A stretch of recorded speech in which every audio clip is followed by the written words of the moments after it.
Ok, muy buenas tardes a todos.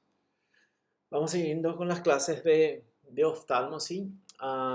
Retinopatía diabética es una complicación, ¿sí? Dentro de las complicaciones que podemos ver en pacientes diabéticos, ¿sí?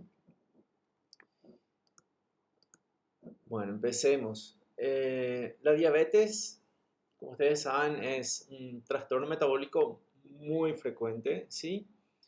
Y la característica es que estos pacientes tienen una hiperglicemia, ¿sí? Que es sostenida y la gravedad puede ser variable. Y existen diferentes causas de la diabetes. Una sería la falta de insulina, que son típicamente los pacientes tipo 1, ¿sí? O a una eficacia disminuida, ¿sí? Cuando hay una insulinoresistencia, que sería la tipo 2. Hay que entender también que estos pacientes son muy diferentes, ¿verdad? El paciente tipo 1 son por lo general pacientes jóvenes y el paciente tipo 2 por lo general se ven a partir de 30, 40, 50, 60 años, ¿sí? Eh, Típicamente obesos, donde en un principio son insulinoresistentes, ¿sí? Eh, pero que luego se pueden volver también, pueden también tener una falta de insulina y ahí se vuelven como que insulino dependientes. Por eso que en los pacientes graves del tipo 2 muchas veces empiezan a usar también insulina. ¿Ok? ¿Y por qué es tan importante esta patología? Porque la retinopatía diabética es la principal causa de ceguera en pacientes jóvenes, ¿sí? Uh, o sea, en pacientes en edad laboral, personas que trabajan o que tienen sus familias que dependen de esa gente y puede afectar a ese tipo, a esas edades en pacientes jóvenes. Por eso es tan importante. Es muy diferente, por ejemplo, a una catarata, que es la principal causa de ceguera en el mundo, pero que afecta a pacientes mayores, principalmente a partir de los 60, 70, 80 años. O sea, la edad de aparición es muy diferente. Bueno, existen diferentes factores de riesgo para la enfermedad. La principal de todas, la principal lejos, es la duración de la enfermedad. ¿Sí? Eso es muy importante. La duración de la enfermedad es el factor de riesgo más importante. El mal control metabólico también es importante, ¿sí? Pacientes, mujeres que son diabéticas y que se embarazan, hace que se empeore. O sea, el embarazo en una paciente diabética es un factor de riesgo para la retinopatía diabética. Que el paciente diabético sea hipertenso o que sea nefrópata o otras causas también que empeoran el pronóstico de estos pacientes. Bueno, muy importante saber que el buen control metabólico, ¿sí? El buen control metabólico de estos pacientes no evita la aparición de la enfermedad. Puede hacer que se retrase, ¿sí? La aparición de la enfermedad o que se enlentezca la enfermedad, ¿sí? También vamos a ver que estos pacientes con buen control metabólico disminuyen la incidencia de edema macular. Bueno, el edema macular va a ser de todas las complicaciones que puede tener una retinopatía diabética. Lo que más disminuye la visión es el edema macular. Y también los pacientes con buen control metabólico disminuyen la necesidad de tratamiento. Pero ojo, una vez que el paciente necesita tratamiento, debido a que tiene una retinopatía diabética ya avanzada, muchos pacientes a veces piensan que, a partir de ahora voy a hacer un buen control metabólico. Ok, una vez que ya hay necesidad de tratamiento, hay que tratar. O sea, ahí ya el buen control metabólico no hace que la enfermedad vaya mejorando otra vez, ¿sí? Bueno, la retinopatía diabética es una microangiopatía que afecta principalmente a los pequeños vasos de la retina, ¿sí? Y en su patogenia, en la fisiopatogenia, existen dos mecanismos, que es la oclusión microvascular y la extravasación. Son los dos mecanismos de la patogenia. Y en la clasificación que vamos a ir viendo después, la retinopatía diabética se clasifica de dos formas, ¿sí? O sea, en dos partes principalmente. La no proliferativa y proliferativa, que es cuando hay neovasos. O sea, cuando tenemos neovasos en la retina, ahí se le llama proliferativa y esta tiene peor pronóstico que una proliferativa. Bueno, vamos por los mecanismos eh, de la fisiopatología de la enfermedad. Bueno, en los pacientes con una hiperglicemia sostenida se van dando lesiones a nivel de los pequeños vasos con la pérdida de los pericitos. Los pericitos son las células musculares lisas que rodean a los capilares, ¿sí? Existe un engrosamiento de la membrana basal de las células endoteliales y proliferación de las mismas. O sea, son los pericitos y las células endoteliales las que se van a ir enfermando, ¿sí? en estos pacientes, ¿sí? Además, existen cambios hematológicos como que predisponen a la formación de pequeños coágulos a nivel de esos vasos sanguíneos, ¿sí? Y por supuesto, todas estas alteraciones de los vasos van produciendo una falta de perfusión capilar, es decir, se produce hipoxia o isquemia a nivel de la retina, ¿sí? Y esta típicamente se localiza en la media periferia de la retina, es decir, no se produce en la retina central inicialmente y tampoco en la periferia, o sea, por eso le llamamos en la media periferia. Seguimos con los mecanismos, ¿verdad?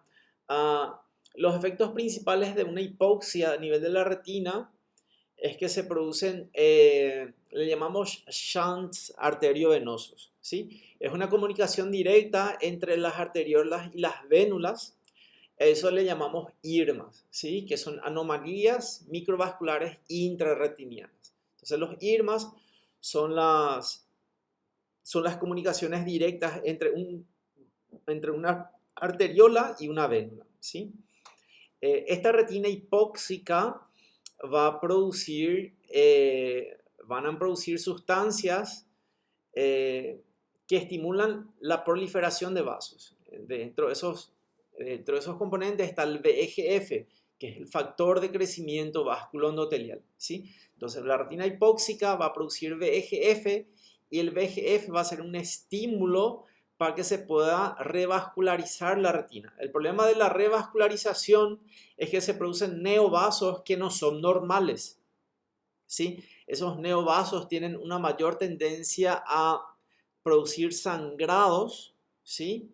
Y además todo vaso sanguíneo, cuando se produce un tejido vascular, siempre se acompaña de tejido fibroso. En realidad se produce tejido fibrovascular. Y ese tejido fibrovascular finalmente lo que va a hacer eh, es producir o puede producir desprendimientos de retina, un desprendimiento de retina traccional.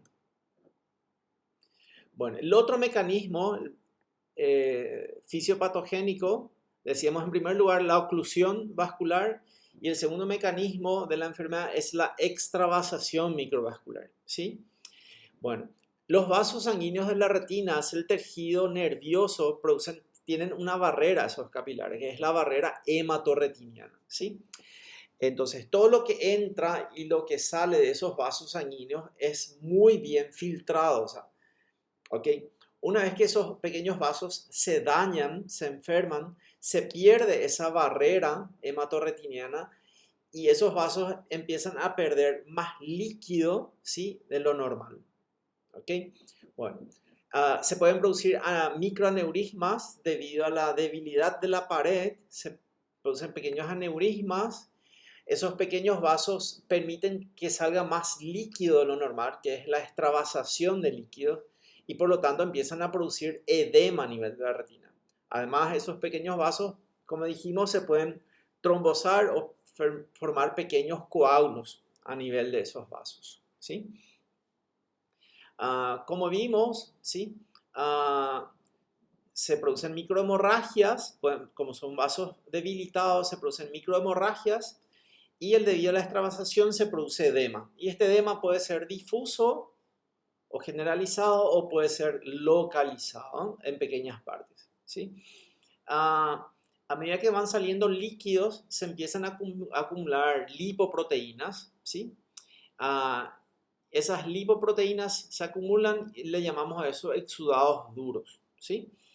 Entonces, cuando vemos exudados duros a nivel de la retina, eso nos hace pensar que el paciente está ya con un edema crónico, ya de larga data. Entonces, vemos que entonces, en los capilares se produce la muerte de los pericitos, las células musculares lisas, ¿sí? Las células endoteliales empiezan a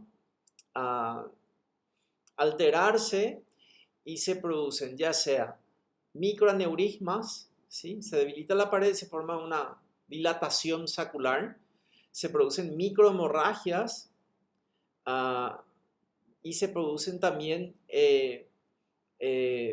pequeñas microhemorragias, se producen los exudados duros, que es la acumulación de lípidos, ¿sí? Inclusive pueden producirse la muerte del tejido retiniano, ¿sí? Que serían los exudados algodonosos, ¿sí? La complicación más grave acá es cuando se empiezan a producir neovasos que ya son anormales y esos neovasos tienen aún mayor tendencia de producir sangrados, ¿sí? Que pueden llegar al vítreo, ¿verdad? Que son las hemorragias vítreas. Y como les dije, el tejido vascular nuevo siempre se acompaña de tejido fibroso, entonces, por lo tanto un tejido fibrovascular. Bueno, entonces dentro de la retinopatía diabética decíamos que teníamos dos tipos, la no proliferativa y la proliferativa, ¿sí? Proliferativa es cuando vemos neovasos. Cuando vemos un neovaso, clasificamos ya a la retinopatía en proliferativa, que tiene un peor pronóstico. Bueno, ¿qué vemos en la no proliferativa? Podemos ver microaneurismas, podemos ver exudados duros, podemos ver el edema en la retina. Vemos las microhemorragias intrarretinianas, ¿sí? Intrarretinianas. Cuando vemos hemorragias, vamos a ver, cuando veamos hemorragias en el vítreo, eso es porque hay neovasos que están sangrando. Entonces, una hemorragia vítrea ya nos habla de una retinopatía diabética proliferativa, ¿sí? Siguiendo, exudados algodonosos, ¿verdad? Cuando vemos que hay infarto de tejido retiniano, ¿sí? Se ven los exudados algodonosos. Ok, los exudados algodonosos nos habla ya de una retinopatía diabética no proliferativa más grave, ¿sí? Ya que nos habla de que hay zonas de la retina que tienen, que están sufriendo de hipoxia, ¿sí? Igual que los IRMAs, ¿sí? Cuando vemos IRMAs, estos shunts o cortocircuitos entre una arteriola y una vénula, también tienen, es una no proliferativa ya más grave, ¿sí? Entonces, tenemos la clasificación de la retinopatía diabética, ¿sí? En no proliferativa, que puede ser leve, moderada o severa, y una retinopatía diabética proliferativa, ¿ok? Entonces, esa es la clasificación, no proliferativa o proliferativa. Cuando vemos una proliferativa, o sea, cuando vemos un neovaso, ok, es una proliferativa. Ya no nos interesa tanto qué tanto de otras cosas tiene, ¿sí? Pero vemos, la clasificación nos dice que es leve cuando vemos solamente microaneurismas, moderada cuando vemos microaneurismas y también están asociados, pueden estar asociados a microhemorragias, exudados duros, ¿sí? Exudados algodonosos o arrocenamiento venoso en escasa cantidad. Cuando estos microaneurismas están asociados a una mayor cantidad ya de hemorragias, de arrocenamiento venoso o de anomalías o de IRMAs, ¿sí? Ahí ya hablamos de una severa. Por lo general la retina podemos dividir en 4 cuadrantes alrededor del nervio óptico. Dividimos en temporal superior, temporal inferior, nasal superior, nasal inferior. A eso les llamamos cuadrantes, ¿sí? Y la clasificación es de acuerdo a la cantidad de lesiones que se presentan en cada cuadrante, ¿sí? Y la proliferativa, cuando tenemos neovasos, o alguna indicación de que hay neovasos. Por ejemplo, cuando vemos un hemovítreo o una hemorragia pre-retiniana, nos está hablando ya de que hay neovasos, ¿sí? Acuérdense que las hemorragias intrarretinianas son características todavía de la no proliferativa.